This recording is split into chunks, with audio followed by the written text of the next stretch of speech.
ये आकाशवाणी रायपुर है। छत्तीसगढ़ी समाचार बुलेटिन के संग किरण वर्मा के जय जोहार। अब सुनो आज के प्रमुख समाचार। राज्य सरकार है प्रदेश के 47 नगर पालिका और 95 नगर पंचायत मन में प्रशासक के नियुक्ति के आदेश जारी कर दे है। गरियाबंद जिला में आज सुरक्षा बल और माओवादी मन के बीच हुए मुठभेड़ में एक माओवादी मारे गए हैं। बीजापुर जिला में आज माओवादी मन डहारले लगाए गए आईईडी के चपेट में आये 3 जन जवान घायल। और राज्य में 12 फरवरी ले 26 फरवरी तक कुंभ कल्प के आयोजन करे जाही। अब समाचार विस्तार ले। राज्य सरकार है प्रदेश के 47 नगर पालिका और 95 नगर पंचायत मन में प्रशासक की नियुक्ति के आदेश जारी कर दे है।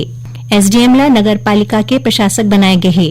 ये प्रशासक नगर पालिका मन के निर्वाचन कार्यकाल सिराय के बाद ही अपन जिम्मेदारी संभाली। आज प्रदेश के 6 नगर पालिका मन के कार्यकाल सिरावत है। इमा डूंगरगढ़, रतनपुर, तखतपुर, बोदरी, मनेन्द्रगढ़ और कांकेर के नगर पालिका शामिल है। उन्हें 95 नगर पंचायत मन में घलो प्रशासक के नियुक्ति करे जाही। यहाँ तहसीलदार ला प्रशासक बनाए जाही।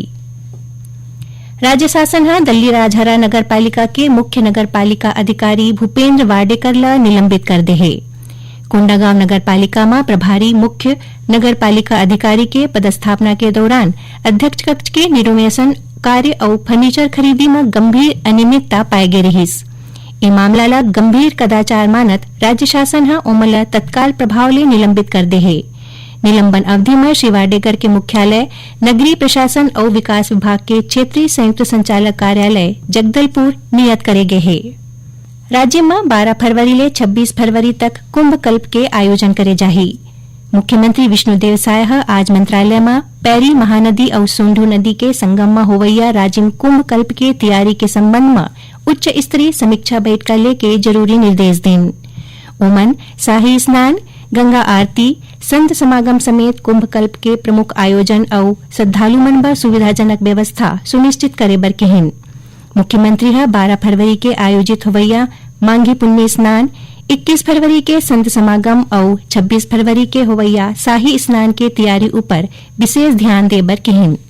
केंद्रीय राज्य मंत्री तोखन साहू आज राष्ट्रीय शहरी मामला के संस्थान national institute of urban affairs के संग छत्तीसगढ़ बर आने शहरी विकास परियोजना मन के समीक्षा करें। बैठका में छत्तीसगढ़ में जारी परियोजना के अलावा अवैया शहरी विकास परियोजना के प्रगति और भविष्य के योजना ऊपर चर्चा करेगी। चर्चा के दौरान प्रमुख परियोजना मन में शामिल अमृत परियोजना के तहत रायपुर और बेमेतरा में शैलो एक्वीफर प्रबंधन के स्थिरता, सिटीज पहल के तहत बिलासपुर में ठोस कचरा प्रबंधन पर प्रस्ताव में घलो चर्चा हुई। बैठका में श्री साहू छत्तीसगढ़ के शहरी स्थानीय निकाय डहारले राष्ट्रीय शहरी डिजिटल मिशन अपनाए ऊपर जोर दें। एकर अलावा मिशन क्लीन सिटी अंबिकापुर में छत्तीसगढ़ के प्रस्तुति ल राष्ट्रीय शहरी सम्मेलन में सराहे गेस। गरियाबंद जिला में आज सुरक्षा बल और माओवादी मन के बीच हुए मुठभेड़ में एक माओवादी मारे गए हैं। उन्हें कुछ माओवादी मन के घायल हुए के घलो खबर है। पुलिस अधीक्षक निखिल राखेचाहा बताइन कि माओवादी मन के मौजूदगी के सूचना में गरियाबंद पुलिस, ओडिशा पुलिस और केंद्रीय रिजर्व पुलिस बल सीआरपीएफ डहारले संयुक्त रूप ले नक्सल ऑपरेशन चलाए गए। इसी दौरान इंदागांव थाना क्षेत्र के कांडेसर में सुरक्षा बल और माओवादी मन के बीच मुठभेड़ हुई। ये मुठभेड़ में सुरक्षा बल मनहा एक माओवादी मार गिराइन। घटना स्थल ले सुरक्षा बल मनहा मारे गए माओवादी के शव के संग्रह हथियार और विस्फोटक घलो बरामद करीन है। घटना स्थल में सर्चिंग अभियान जारी है। इति बीजापुर जिला में आज माओवादी मन डहारले लगाए गए आईईडी के चपेट में आये 3 जन जवान घायल हो गए हैं। मिले जानकारी के अनुसार डिस्ट्रिक्ट रिजर्व गार्ड डीआरजी के टीम गश्त में निकले रहीस। इसी दौरान तोड़का करा माओवादी मन को तीले लगाए गए आईईडी में विस्फोट होए डीआरजी के 3 जन जवान घायल हो गए हैं। जवान मन के हालत खतरा ले बाहिर बताए जाते हैं। छत्तीसगढ़ी समाचार बुलेटिन आप मन आकाशवाणी रायपुर ले सुनत हो। छत्तीसगढ़ के खबर ले है आपके वास्ता और खबर के विश्वसनीयता ले है हमार वास्ता। आकाशवाणी समाचार रायपुर के प्रादेशिक समाचार बुलेटिन के संगे संग हमार समसामयिक कार्यक्रम आप रेडियो के संग अपन मोबाइल में घलो सुन सकत हो। आकाशवाणी समाचार फेसबुक, ट्विटर और यूट्यूब में घलो हावय। हमार फेसबुक पेज हरे Chhattisgarh news on AIR, Twitter handle CGAIR news और हमार यूट्यूब चैनल हरे छत्तीसगढ़ AIR न्यूज। तो अब रेडियो के संगे संग आपके मोबाइल के माध्यम ले हम आप तक पहुंचत हैं। छत्तीसगढ़ के हर खबर पर सुनत रहो आकाशवाणी समाचार। अब आगू बढ़बो बाँचे समाचार कोती। शराब घोटाला मामला में छत्तीसगढ़ के पूर्व आबकारी मंत्री कवासी लखमा ले आज रायपुर में प्रवर्तन निदेशालय ईडी पूछताछ करीस। एकर पहली कवासी लखमा आज रायपुर स्थित प्रवर्तन निदेशालय के दफ्तर पहुंचिन। शराब घोटाला मामला में निदेशालय ला कवासी के खिलाफ सबूत मिले हैं। प्रवर्तन निदेशालय के दावा है कि कवासी लखमा अवैध शराब बिक्री पर कमीशन लेत रहीस। ए मामला में ओमन ला नोटिस दे के पूछताछ बर बुलाए गे रहीस। बता दन कि पाछू शनिवार के ईडी के टीम कोंटा विधायक कवासी लखमा और ओखर बेटा हरीश कवासी के घर दबिश दे रहीस। ए दौरान ईडी सुकमा, कोंटा और रायपुर स्थित ओखर ठिकाना मन में छापा मारे रहीस। बलौदाबाजार हिंसा मामला में जेल में बंद भिलाई विधायक देवेंद्र यादव के जमानत याचिका ला छत्तीसगढ़ उच्च न्यायालय खारिज कर दे है। जमानत याचिका में सुनवाई के बाद 17 दिसंबर के हाईकोर्ट फैसला सुरक्षित रखे रहीन। बता दन कि पुलिस बलौदाबाजार हिंसा के मामला में भिलाई विधायक देवेंद्र यादव ला आरोपी बनाए हैं। विधायक देवेंद्र यादव के जमानत याचिका निचली अदालत में खारिज होए के बाद ओमन हाईकोर्ट में जमानत बर अर्जी लगाए रहीन। चक्रधरपुर और रांची रेल मंडल में आने सेक्शन मन में अधोसंरचना काम ला लेके ब्लॉक करे जाही। एखर सेती दक्षिण पूर्व मध्य रेलवे ले जुड़े कुछ गाड़ी मन के परिचालन प्रभावित रही। 4 ले 16 जनवरी तक बिलासपुर टाटानगर बिलासपुर एक्सप्रेस रद्द रही। उन्हें 8 जनवरी के हैदराबाद पटना स्पेशल एक्सप्रेस, 7 जनवरी के रक्सौल सिकंदराबाद स्पेशल एक्सप्रेस, 11 जनवरी के मालदा डाउन सूरत एक्सप्रेस ट्रेन मन ला परिवर्तित मार्ग ले चलाए जाही।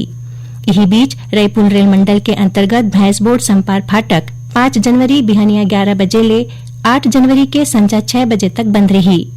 जरूरी मरम्मत कार्य के सेती संपार फाटक ले वाहन मन के अवई जवई बंद रही। गणतंत्र दिवस शिविर 2025 में राष्ट्रीय कैडेट कोर एनसीसी के देश भर के 917 बालिका कैडेट समेत 2300 ले ज्यादा कैडेट हिस्सा ली हैं।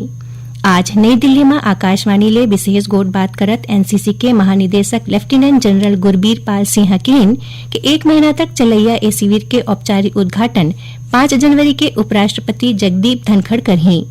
शिविर में भाग लेवैया कैडेट 26 जनवरी के गणतंत्र दिवस परेड समेत कई ठिन गतिविधि में हिस्सा ली। लेफ्टिनेंट जनरल सिंह बताइन कि शिविर के समापन 27 जनवरी के प्रधानमंत्री नरेंद्र मोदी के रैली के संग होही। राज्य सरकार डहार ले प्रदेश के किसान मन ले ए दिन में धान के खरीदी करे जाथे। उन्हें धान खरीदी व्यवस्था ऊपर वरिष्ठ अधिकारी मन डहार ले सरलग निगरानी रखे जाथे। राज्य में 14 नवंबर ले शुरू हुए धान खरीदी के सिलसिला सरलग जारी है। अब तक 93 लाख मैट्रिक टन ले ज्यादा के धान के खरीदी हो चुके हैं। एखर एवज में करीबन 18,70,000 किसान मन ला बैंक लिंकिंग व्यवस्था के तहत 21,040 करोड़ रुपया के भुगतान करेगे है। धान खरीदी के अभियान 31 जनवरी तक चलही। धान खरीदी के संगे संग मिलर्स कोती ले धान के उठाव घलो तेजी ले करे जाथे। धान उठाव बर लगभग 62 लाख मीट्रिक टन धान बर डीओ और टीओ जारी करे गे है, जेकर विरुद्ध अब तक करीबन 36 लाख मीट्रिक टन धान के उठाव कर ले गे है। खाद्य विभाग के अधिकारी मन बताइन कि एक खरीफ बछर बर 2739 उपार्जन केंद्र मन के माध्यम ले 160 लाख मीट्रिक टन धान खरीदी अनुमानित है। आखिर में प्रमुख समाचार एक घाव फेर। राज्य सरकार प्रदेश के 47 नगर पालिका और 95 नगर पंचायत मन में प्रशासक के नियुक्ति के आदेश जारी कर दे है। गरियाबंद जिला में आज सुरक्षा बल और माओवादी मन के बीच हुए मुठभेड़ में 1 माओवादी मारे गए हैं। बीजापुर जिला में आज माओवादी मन डहार ले लगाए गए आईईडी के चपेट में आए ले 3 जिन जवान घायल। और राज्य में 12 फरवरी ले 26 फरवरी तक कुंभ कल्प के आयोजन करे जाही। एकरे संग छत्तीसगढ़ी समाचार बुलेटिन इहे सिरावत है। जय जोहार।